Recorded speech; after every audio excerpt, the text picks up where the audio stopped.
We continue the work at our Ukrainian Crisis Media Center, and the next topic is a presentation of results of a survey, awareness and attitude to disinformation and propaganda in mass media.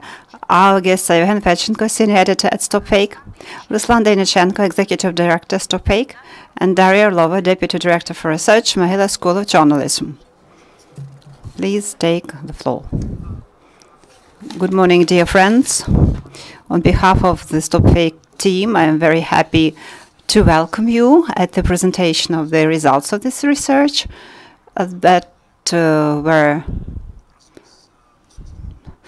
done together with the Key Embassy to Ukraine. We are very thankful for their cooperation within the framework of this project. This research was done by the Kyiv International Institute of Sociology, and for us this research was very important since it helped us to find answers to several key questions, whether what we are doing at StopFake meets the current needs, and what are the needs today, or what we have achieved during this research, the results of the efficiency of our work, and to use these findings to plan our work in future. Currently, our main achievement, and you will have an opportunity to look at this in more details in the reports that you received, and my colleagues will talk about it. So my achievement is that our work during the 3 last years, even more, wasn't in vain, and we have succeeded in raising the level of awareness of the Ukrainian audience about the threat of propaganda and fakes at a rather substantial extent. And for example, on average on Ukraine, this figure will be more than 50% of people who acknowledge the threat of propaganda, and we can compare this to the similar surveys in many countries. For example, the recent survey was the survey made in Spain, and there 86% of people don't identify the problem of fake and propaganda, and this is rather serious and a rather threatening figure. And of course, it's different among other European countries, but I believe that in Ukraine, the awareness of the propaganda and fake problems will be one of the highest as compared to other European countries. And another important thing that should be expressed is that during these 3 years, the amount of fake information is increasing, not falling. It becomes more high quality using various channels, and it is very quickly adjusting to the current informational needs. If in the past our main use was the implementation of a visa-free regime between Ukraine and the EU, all efforts and fake production were launched to this topic, and we saw that the fake narratives that were developed by the Russian propaganda were very quickly perceived by the Russian citizens and very actively in Ukraine. And I was surprised to see, for example, in Twitter, one famous Ukrainian journalist who has been living in Ukraine for many years. He was promoting this information that visa-free regime has no point because all Ukrainians are very poor and they won't be able to go anywhere. And this is done by Ukrainian journalists and Ukrainian mass media very often. And this is an evidence to the fact that to promote fakes, Russian propaganda is not always needed, because Ukrainian journalists are rather frequently contributing to this matter. Now I'd like to give the floor to Daria Orlova, who will brief you in more details on the results of this survey. Thank you, Yevhen. First of all, I'd like to say that our research consists of several important components. First is sociological survey, and on the other hand, we wanted to understand what people mean speaking about some problems and how they perceive disinformation and propaganda. And for this purpose, we also conducted two focus group surveys in Donetsk region, because we took into account its vulnerability in the information perception. But first, we focus on the results of the sociological research. In your handouts, you have the tables, but it's important to voice several tendencies. The first question, we asked the respondents whether they share the idea that Ukraine is threatened by the Russian propaganda, explaining that under Russian propaganda, we understand the purposeful dissemination of the Kremlin view via mass media. The general picture shows that 58% of the surveys share this idea, and only 1/4 of the respondents reject this threat. But here we need to look at the regional discrepancies, because they are quite essential. For example, the indicator of those who reject this threat is much higher for the southern and eastern region. Almost half of the population of these regions reject this threat. Also, an important result is that shows that quite significant percentage in Ukraine on the whole feels uncertain about giving an answer to this question. The next question concerned the most widespread sources of the Russian propaganda from the point of view of the respondents. And now we saw that 45% think that the Russian channels are the main channels main sources of the Russian propaganda. And also some of them thought that the mass media and the Russian social media. And an important indicator is that almost 29% of the population failed to answer this question. And among the residents of the eastern and the southern regions, the indicator is 37.7 and 51.7%. And this percentage couldn't give an answer to the percentage of the Russian propaganda. And the next question was whether the Ukrainian society believes that the problem of disinformation is acute to the Ukrainian media. 42% think that this problem is quite acute. And then this chart shows you the percentage. So there is a tendency to believe that the threat on behalf of the Russian mass media is higher, but the population believes that this problem is typical of the Ukrainian mass media as well. Another important issue we were interested in was how people estimated their own capability to differentiate between the authentic and the fake information.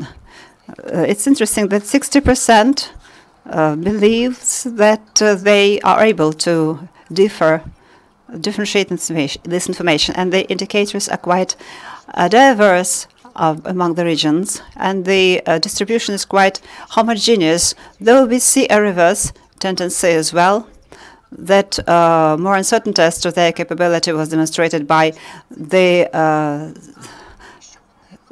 western and the central regions. Many people don't feel that they can differentiate between the authentic and fake information. For the south and the east, this indicator was 11% and 16% respectively.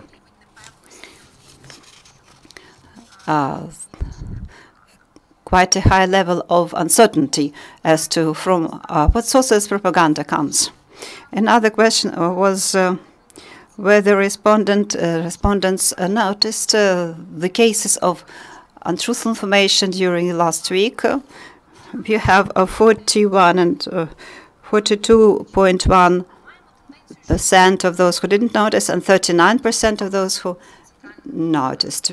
So we see that in the east and the central regions, most of the population noticed cases of the untruthful information. Maybe it's related to the fact that residents of the eastern region are able to, or they have an opportunity to compare the content about the events happening in the East with their own perception, and they can see the difference, the non-compliance between what they observe and what is written or what is given by the mass media. Another interesting issue for us was to understand how people clarify that information is untruthful.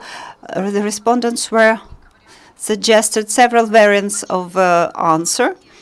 And you see that there are certain regional differences. Most of all the respondents are guided by verification of other sources, 46%, then rejection of this information by their friends, 34.5%, and their own intuition, 30%. Nearly a third relies on their own intuition. We have discovered several regional differences. Respondents from the central macro region more rely on the rejections from their friends and acquaintances, 45%. This indicator is a little bit lower for the western region, 36%, and significantly lower for the eastern and southern regions. Only 15% of the population relies on the rejection from their friends and acquaintances, and intuition is more trusted by the people of the central region. And the last question, we were interested in whether the population, the Ukrainian citizens, feel the need for additional knowledge and skills to discover disinformation. Frankly speaking, we were a little bit disappointed by these results because we can see that 58.4% of respondents said that they didn't feel such a need,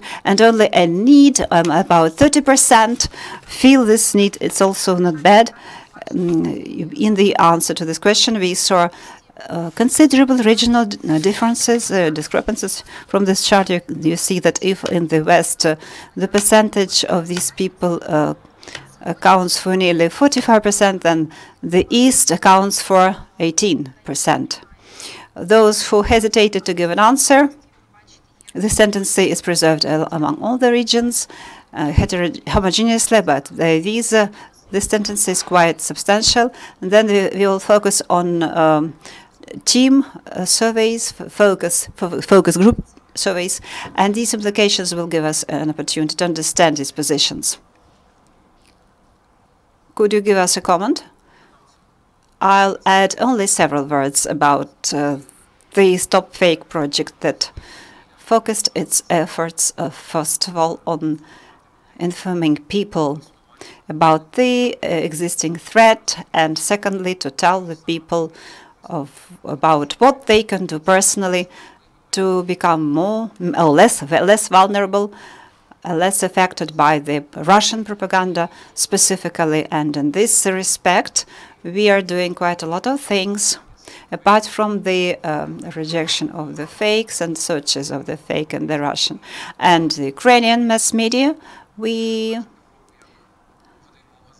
have been issuing a paper for nearly a year and a half, and the circulation is 100,000 copies, and it is disseminated in the regions controlled by the Ukrainian authorities in the east.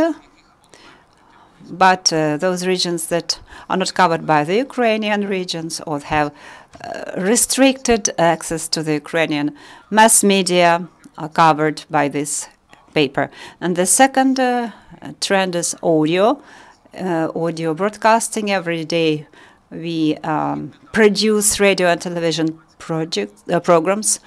The FM, the Ukrainian frequency radio has rather good coverage in the east of Ukraine and those regions that are most vulnerable and most affected by the Russian propaganda. Thank you, and this is our answer to these challenges, which confirms what we were talking about the regional differences in perception of propaganda and how we can give focused answers to this. And also an important moment I wanted to stop at is a rather anxious signal about that the Ukrainian media are also a source of propaganda in the same way as the Russian media, which was identified by a part of the respondents, and we thought for a long time how to interpret these results, because in our view there is no Ukrainian propaganda, and it's interesting from where people can have an idea of the equivalence and the symmetry that there is the Ukrainian propaganda and the Russian propaganda. And in our opinion that this occurs in the regions who are largely affected, still largely affected by the Russian mass media.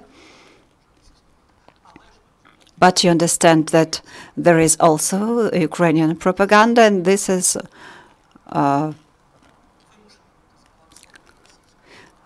fake number one, that the threat of the Ukrainian propaganda that should be balanced by the Russian propaganda.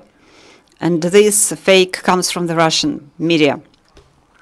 A second point, a moment I wanted to emphasize, the main propaganda sources have Russian channels dominating in this list, and this is quite, and this is justifies the decision why they should be switched off, because they are a source of propaganda and they are identified by the majority of the respondents as the main source of propaganda. Second were the Russian websites, and the third were the Russian social media. Also we have a very interesting indicator about that they are a source of propaganda, and also of other moments of the information war. And the figures are very interesting, confirming the correctness of the decision taken on the Russian social media. I think they will focus separately on focus groups, because it will give us a more profound insight into the nature of these answers.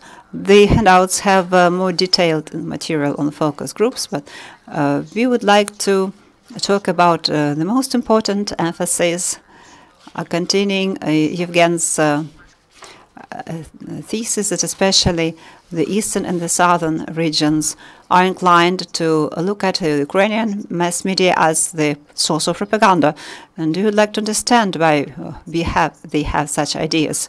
And two focus groups in Donetsk region demonstrated a rather high level of uncertainty and mistrust.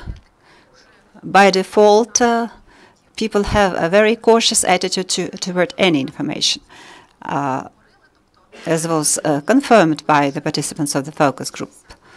And the formula 50-50 is very spread, 50% of the truth and 50% of lies on the both sides.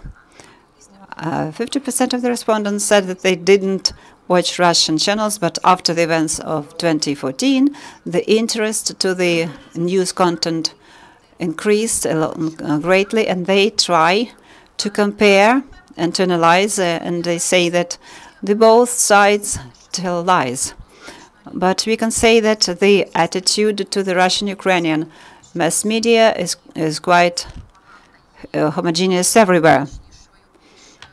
People say that in the Russian mass media, propaganda is more categoric and more targeted, and the participants of the focus group stated that if the Russian channels have or speak only negatively about Ukraine and positively about themselves, we see that the Ukrainian channels, the Ukrainian content has a lot of critical content about Ukraine as well. In the same way, we see that there is a realization that the picture in the Russian media is very distorted, and as was mentioned by some participants of the focus groups, that they stopped to love us, and now they write very badly about us. So people react to this, they associate themselves within the content produced by the Russian media. They associate themselves with the Ukrainian side, which is depicted so negatively. And in the same way, it was interesting to see what evokes such an annoying reaction in the Ukrainian media content. And in fact, as we saw, judging from the answers, this is not a question of the truthfulness of information, but annoying things, as mentioned by people. Ukrainization, that they suffer the pressure of Ukrainization, that they are being imposed the necessity of patriotism, and this evokes an emotional reaction. Not only truthfulness or untruthfulness, but such things like Ukrainization, decommunization, and so on and so forth. I started to speak about that the focus groups gave us a certain idea of why respondents from the eastern region didn't see the need for additional knowledge. The focus groups gave an explanation to this fact, because the answers were predominantly that they wanted to have the reliable source information rather than trying to understand what information is correct and what is fake. They needed an instrument, instruments of where they could find truthful information. We also discovered several interesting things through the focus groups. They are as the role of the online media is increasing, not only to the younger generation, but to the medium age generation. They balance consumption of the television content with the online content. The most widespread sources are local media and groups in social media dedicated to a certain town or settlement, and then the third place is given to the national sources, national TV channels. The general conclusion is that the level of acknowledgement is rather high. There is a realization that there is information war in place, and all participants of the focus groups understand that. There is a realization that there is a information pressure and the problem of disinformation, but the most acute is the problem of the total uncertainty and loss about where to find truthful, correct information, and how to differentiate between different pieces of information. Coming back to the paper, when we launched this paper, we tried to give a maximally exhaustive answers to these needs to localize this information to a largest extent to the communities where we disseminate this paper. And also we are developing this project with the support of the UK Embassy, and we have made several important things in terms of localization. We actually located our editorial house in Kramatorsk to enable the chief editor and other staff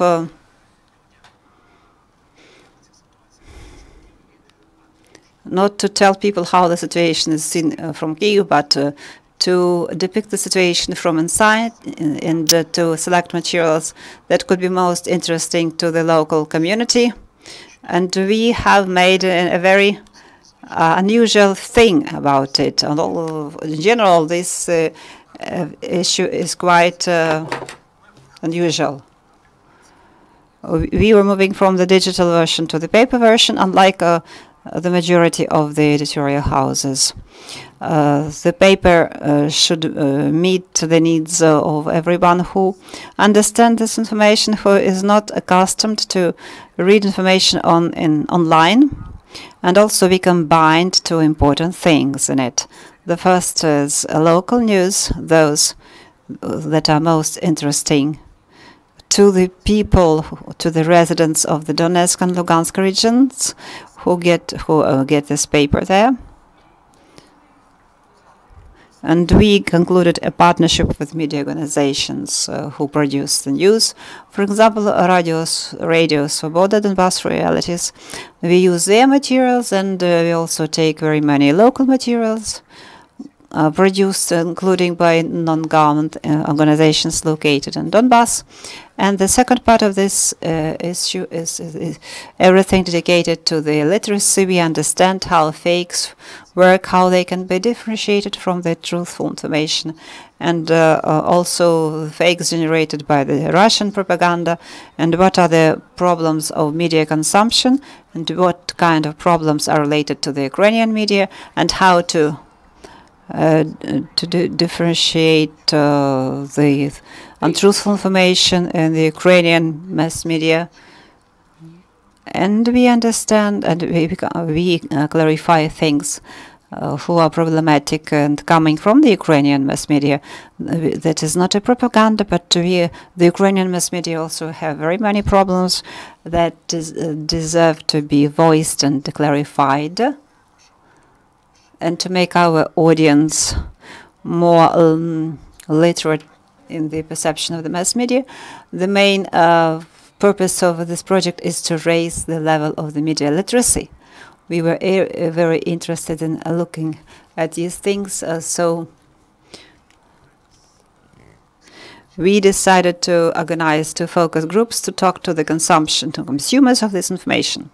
And for StopFake, this is a very important segment of activity because, as you know, basically we are oriented not to the Ukrainian audience.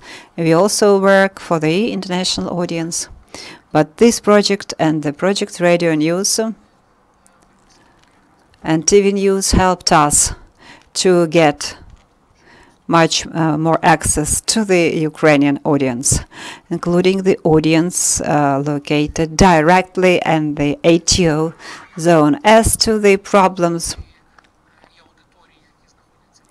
and the audience outside Ukraine, we also have a rather interesting news.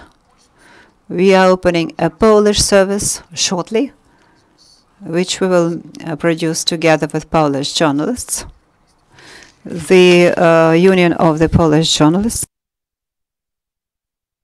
It will be also a very important project because currently we see how many fakes appear related to the Ukrainian-Polish relations, to the historical memory, to the borders.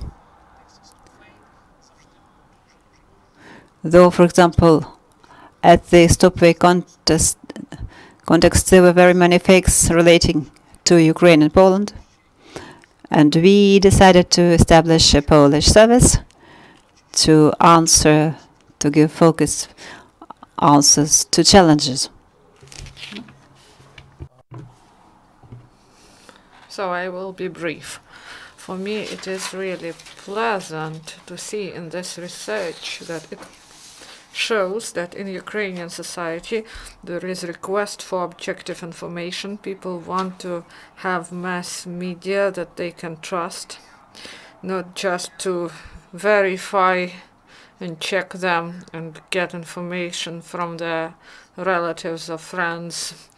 And they want the media that provide objective information, that does not confuse people, that is not in the interests of oligarchs or in the interest of some political force that is behind the media. So there is such a request, and for me this is one of the most pleasant conclusions. And one more conclusion is that there is a request that media literacy should increase in our society, should be vaccinated against the influence of propaganda, domestic or foreign, Russian or any other. Thank you. So now questions. We are ready for them. Dear colleagues, do you have questions? Please introduce yourself. Romanenko. Dear Romanenko. when you studied news on the internet, maybe you may say about the sources of this information. There was no such a question, but people said that they do not look closely at the source of information. If we speak about internet, this is just, they just click and watch this information. So this is not just the problem of Ukrainian media. This is the level of media literacy in different countries, because not many people pay attention to the source of information, and we try to explain what sources are trusted and what are doubtful, or those you should not trust.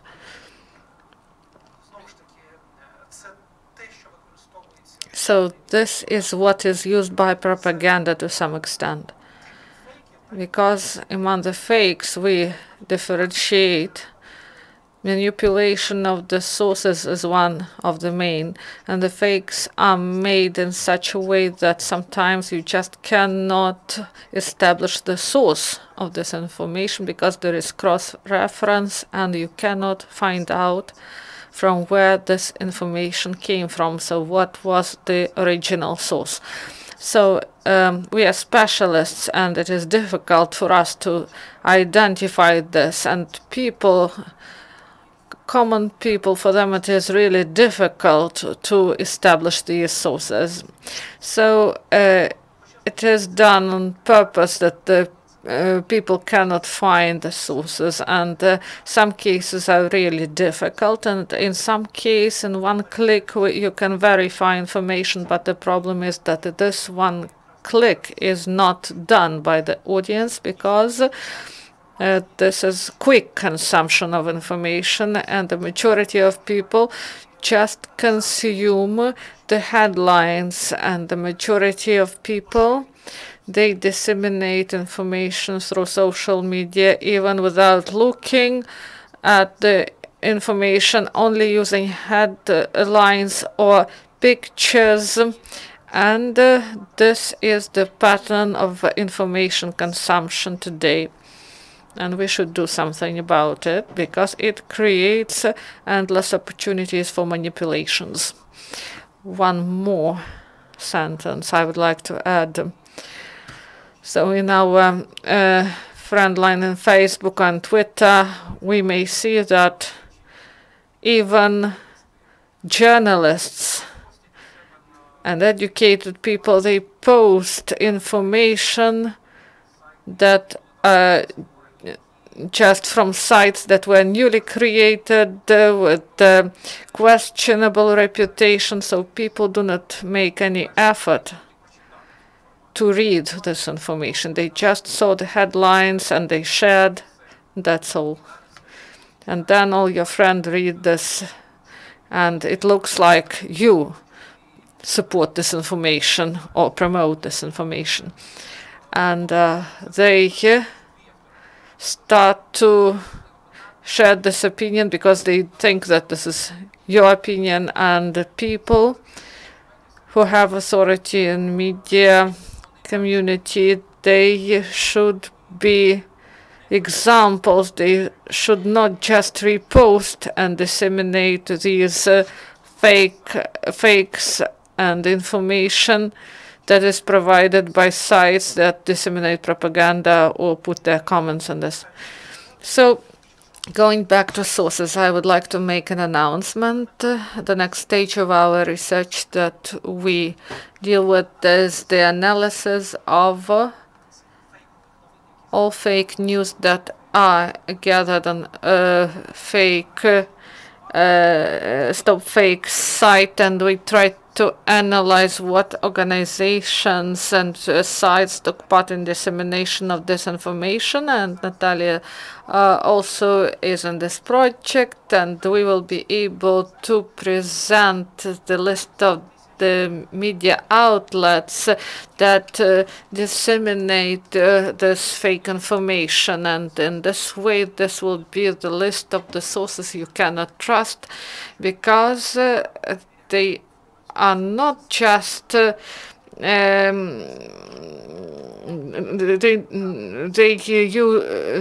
are involved in propaganda, and some organizations, they are mentioned there tens of times, so this is a systemic work.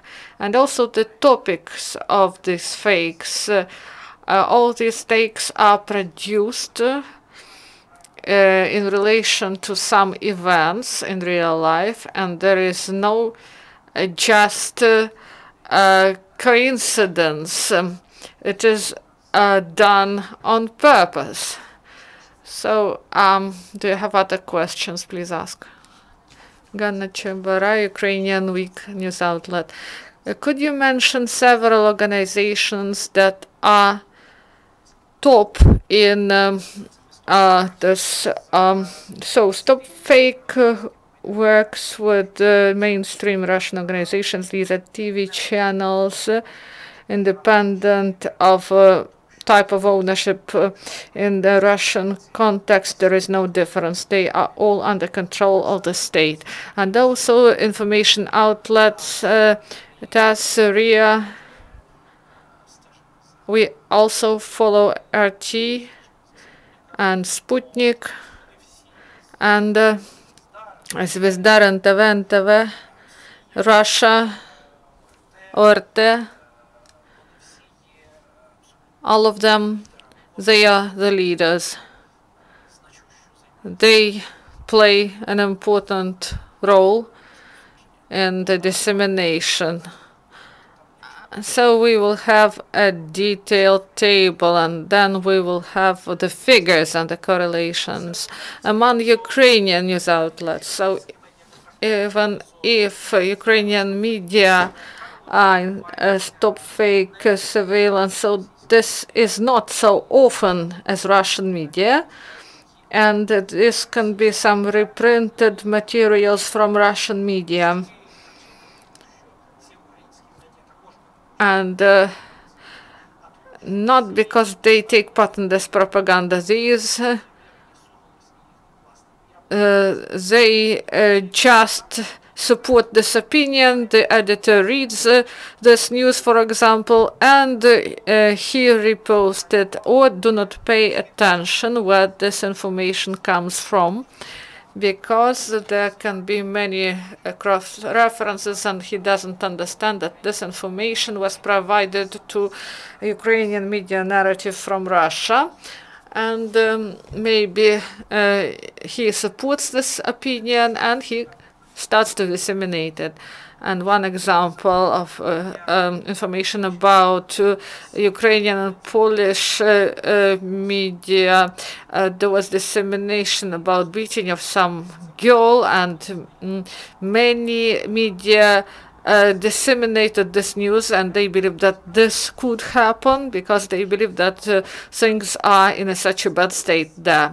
So this was gatekeeping process at the level of Ukrainian editors, and they believe that this could have happened, and that's the main reason why this fake is disseminated. So it's easy to verify this information, and here is the great issue why they didn't do it. Because Polish journalists we work with, they started to write that this is fake when this information started circulation, and when Ukrainian media started to disseminate, this was the fact that it didn't happen, and the media continued to disseminate this information, because when fake is in the circulation, it is difficult to stop it.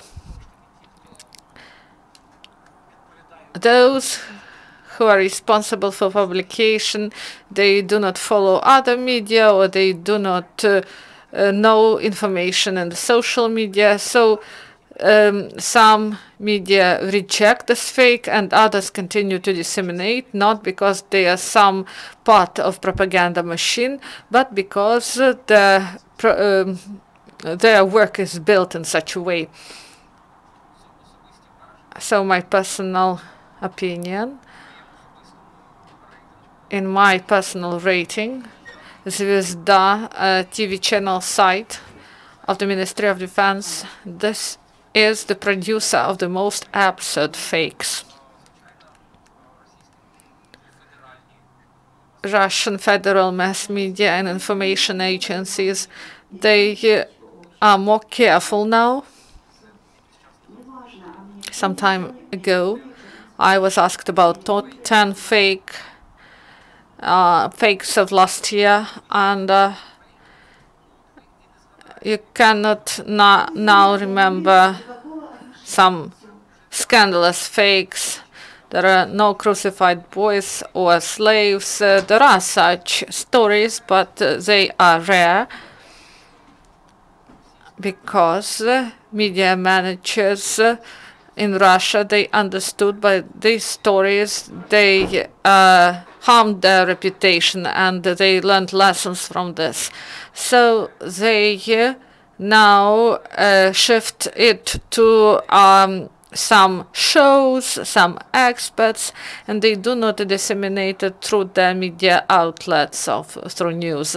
So there is an individual approach of different news outlets, how to highlight this fake, whether to provide it just like it is or to hide it somehow. So our leader in Ukraine is Ukraine.ru, that looks like a Ukrainian news outlet, but this is a Russian news outlet, and it provides fake information about Ukraine.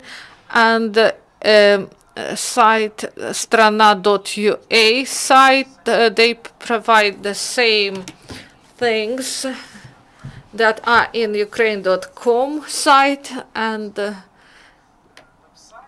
this is a Ukrainian website, but there is no difference how they highlight the news about Ukraine.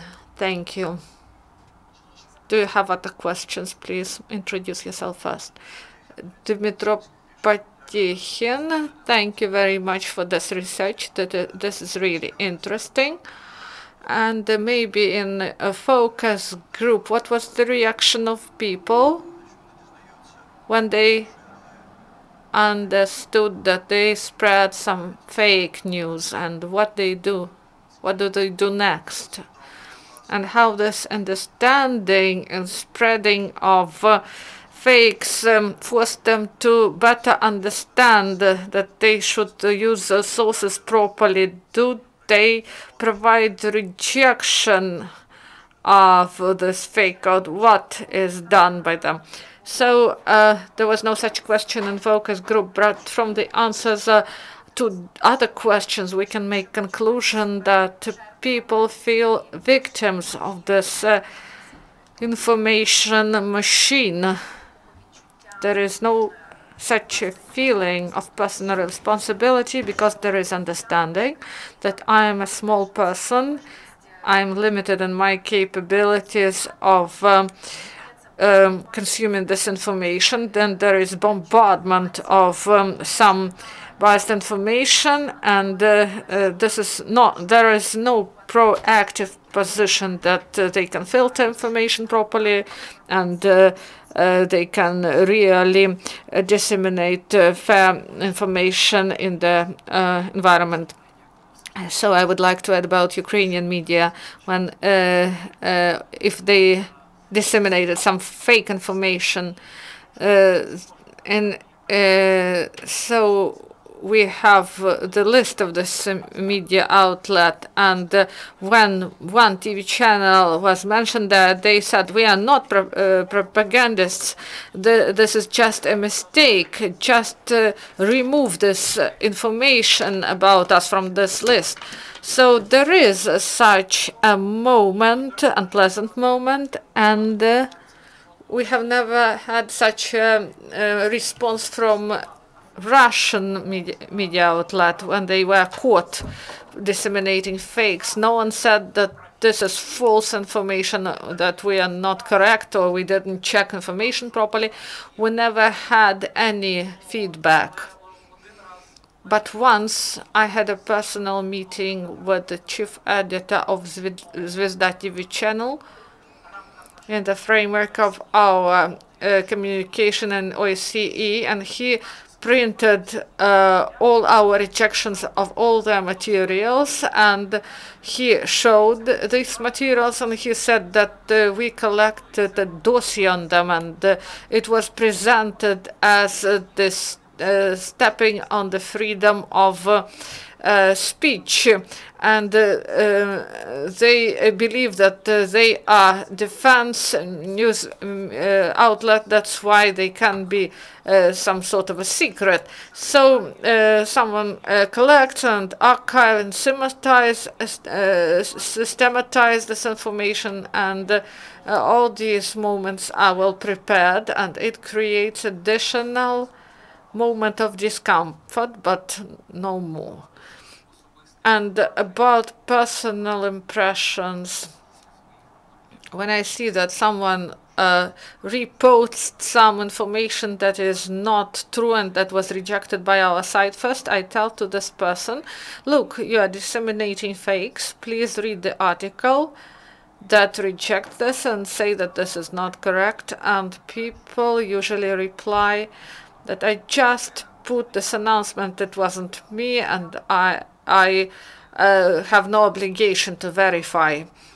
And people, they do not like to say that they made mistakes, so they took part in dissemination of propaganda messages.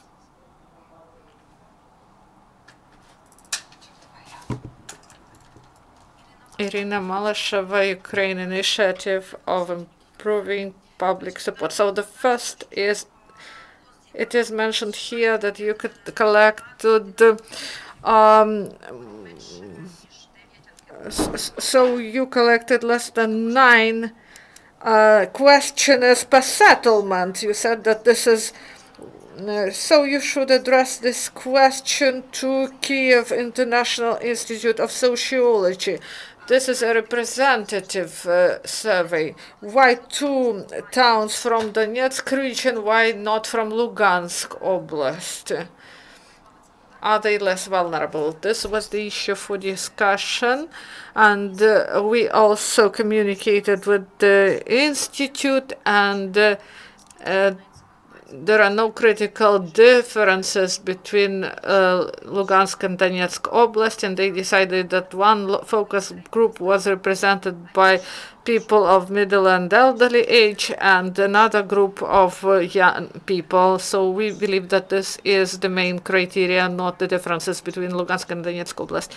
And what about the report in English? Чи є ще запитання? If there are no more questions, thank you very much for this presentation and for this contribution in fighting fakes. And we wait for your report about cooperation with the Polish colleagues. Thank you.